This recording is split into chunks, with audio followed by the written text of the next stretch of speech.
Tzigane Oiseau est né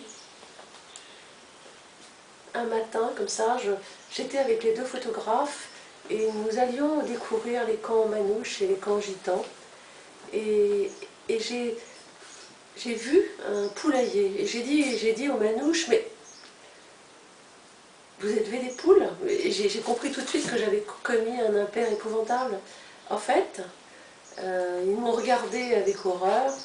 Ils élevaient évidemment des coqs pour des combats de coqs. Et ça a été mon premier contact avec eux. Et en même temps, dans le même camp, il y avait des gamins qui se baladaient avec des petites cages, et dans les petites cages, il y avait des oiseaux.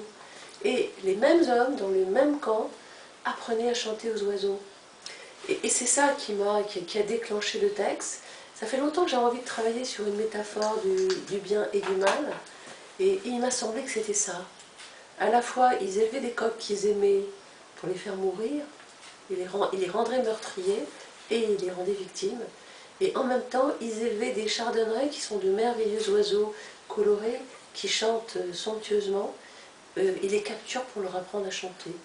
Et ça a été un éblouissement, ça a été une évidence pour moi tout de suite, et le texte est né là, Tzigane Oiseau. Donc je l'avais appelé au départ Combat de coq et chant d'oiseaux, et puis je les ai écoutés longuement, longtemps, et j'ai été assez éblouie par la légende des Tziganes. La légende des Tziganes, c'est autrefois les Tziganes avaient la possibilité de voler, ils avaient des ailes transparentes, et ils avaient la possibilité de voler. Et ils se sont laissés séduire par les oiseaux aux ailes courtes, qui sont les poules, qui sont justement les coqs, qui sont les oies, qui les ont séduits. Ils ont été chargés de bijoux, et à partir de ce moment-là, ils ont perdu leur faculté de voler.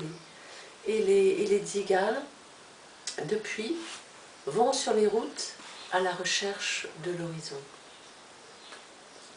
Et je crois que les deux mots qui m'ont hanté tout le temps ont été le mot horizon, infini, et grâce, parce que c'est ce qu'ils sont.